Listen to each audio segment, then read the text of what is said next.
We're continuing our discussion talking about raising a family culture without, or at least minimizing, the sibling rivalry. How do you build a relationship, build friendship among your kids?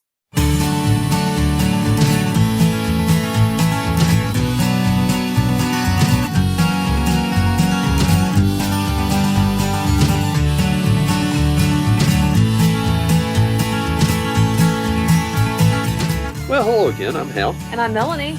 And we want to welcome you back. We're continuing our discussion talking about raising a family culture without, or at least minimizing, the sibling rivalry. Yes, you're listening to Making Biblical Family Life Practical. Mm-hmm. And this is a super practical issue, one that we all deal with if we have more than one child. Yes. And you said you wanted to talk about how do you build a relationship, build friendship among your kids? Well, can I say one thing sort of preparatory to that? Okay. And that's this. Our kids learn from our example.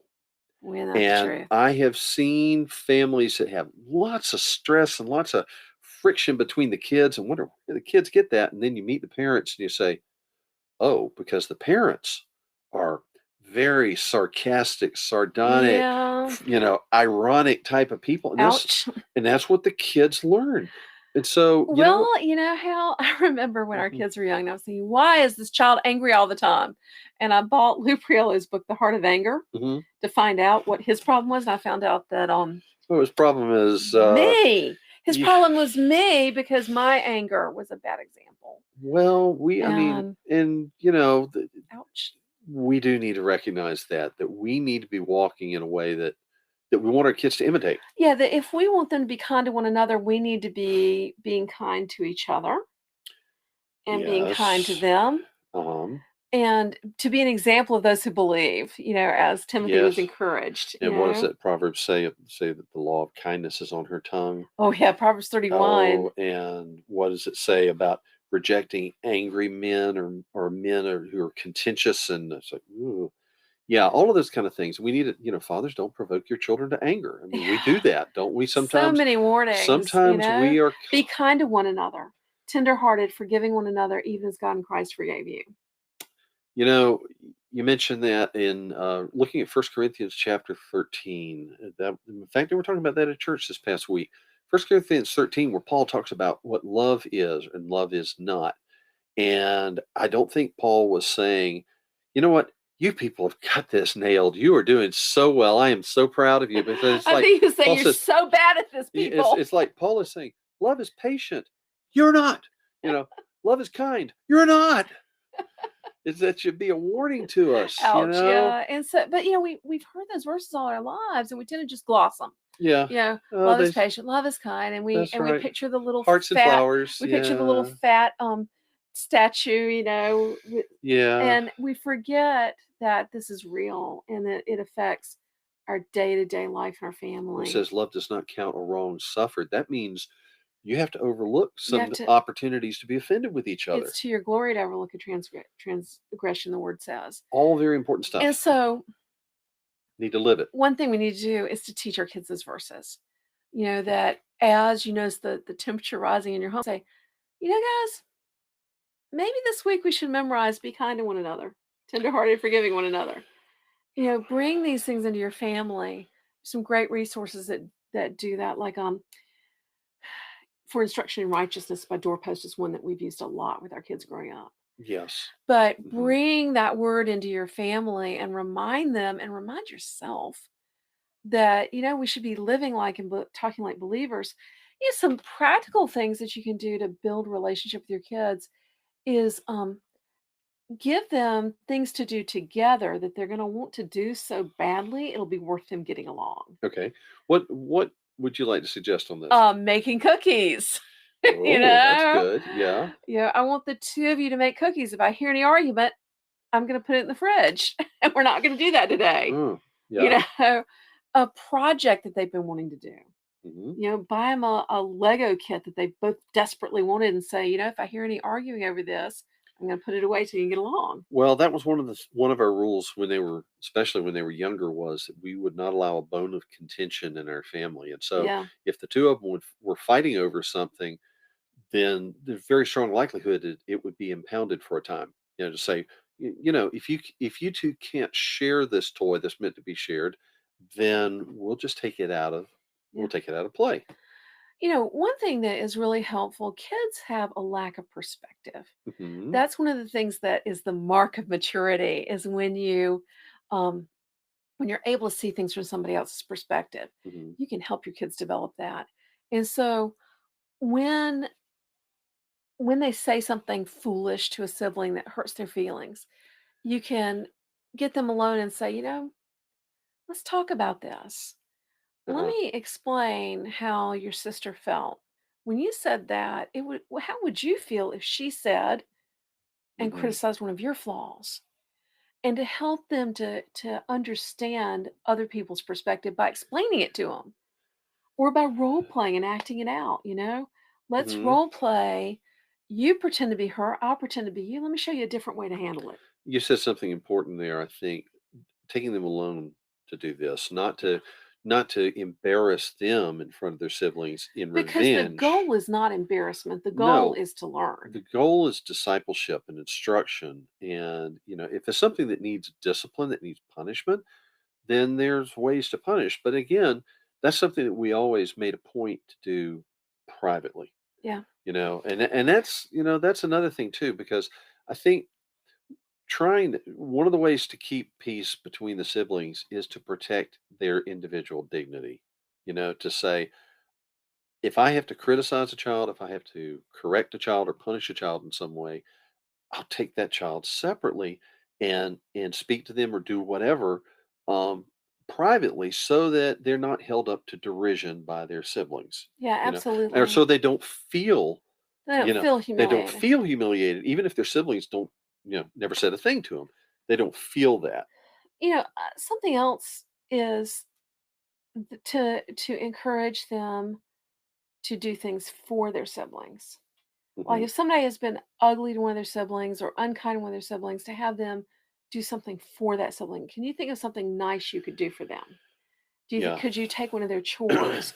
Is there something they've been begging you to do, which is very common if it's little siblings? Hmm. Is there something they've been begging you to do that you could do Hmm. to encourage them to look for ways to bless their siblings? Yeah. To seek out ways to bless their siblings. And we've seen that pay off in our adult kids because, yeah, I remember one time one of our adult kids calling me and saying, "Mom, can you transfer $200 to my brother's account?" I said, "Sure, but why?" And I said, "Did you buy something from him?" He said, "No, but he was telling me that his client hadn't paid him yet. His rent's bound to be due soon, and could you just transfer some money from my account to his account? It's just a gift because he doesn't need to be worrying about that. He's got exams coming up." And I said, "Wow, we've seen that from again and again again." and again from different siblings toward different siblings, as they've each gone up and down, sometimes economically, and at different times. So And what was interesting is that mhm, particular situation yeah. was two of our kids that, oh my goodness, they had the hardest time getting along when they were young because it seemed like whatever one of them said, the other one was sure to misinterpret and take it in the worst possible way. Well, and And I can't that's tell you how many times I would get them and I'd say, "What did you say?" yeah. You know, well, this is, but he meant that. No, no, he didn't. Maybe Yeah. he meant this instead. And Yeah. trying to explain them to each other. It's like, how you're walking a dog Yeah. and he passes one dog and goes, and he passes the next dog and goes, "Rrrr," and for no apparent reason. Well, and that's something I find. A lot of parenting, particularly as the kids get older, becomes very Solomonic. Yes. You have to do a lot of coaching. You have to do a lot of let's look at it a little differently, kind of conversations. And I think that at one end, we need to teach our kids, don't be offensive. Don't offend people, but Don't be mean. don't be mean. But on the other hand, we also have to teach our kids, don't be quick to take offense, because Yes. some of them, That has provoked more arguments and trouble in our house than being mean has been. because sometimes, yeah, our kids are not mean spirited kids, but sometimes they get careless or distracted, or they're just irritable today. And another one is like ready, just on the Just ready starting to take line, offense. just ready to be offended. And then there's a fight, and it's said, that's so unnecessary. And I think too, having a culture of peace within the house and peace between the siblings, another thing contributes is do they feel like there is a level of justice and fairness in the home? Yeah. You know, That we know no one gets a free ride. that no one is Yeah. singled out for trouble. No one is singled out as the favorite. And you have to be very careful, because sometimes that baby or the one girl in a family of boys or the one little boy in the family of girls or whatever, they might get singled out quite unfairly. And when our kids have a conflict, I find I have to sit down and ask, okay, what did your brother do? Well, my brother hit me. Did you hit him? Well, yeah, but he hit me first. Oh, really? Did you hit him first? Well, yeah, but he called me a name. Oh, did you call him a name?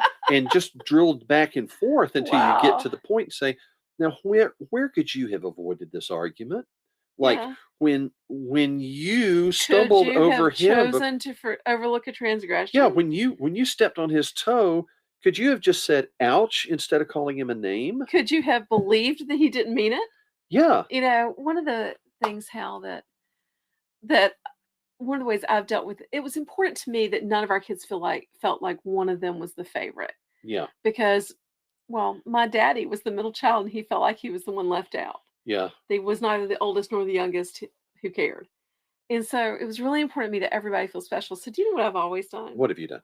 I'd say, who's my favorite 5-year-old? Yes. Who's my favorite 5-year-old in the whole world? Well, there's only one in the family, so that makes it easy, right? Yes. And who's my favorite 9-year-old? And And you're who's my my favorite 17-year-old? Yeah, Because I have a favorite child, all of them. They're all my favorite. it's all wonderful. Yes. Yes. Well, okay, so that's a lot of practical stuff, and it looks like we were out of time, so I Okie think we doke. need to wrap So it up, listen, find our blog and store at raisingrealmen.com. right? You can get our book, Raising Real Men. It's the second revised expanded edition, the 10th anniversary edition. Yes. You can grab it there. It'll help you out raising a lot of your boys. If you're struggling with that middle school age, which is when a lot of this stuff happens, Oh, yes, then grab No Longer Little. It's a book entirely about the middle school years. that's right. You can also find that at Raising Real Men or at nolongerlittle.com. We have Yes. a page for the book separately by itself.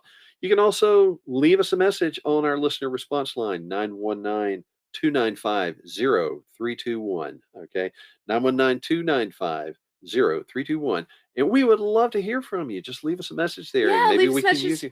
And follow us, subscribe, Uh-huh. contact us on social media. We're everywhere at Raising Real Men. Great. Okay. So until next time, we appreciate your time with us. I'm Hal. And I'm Melanie.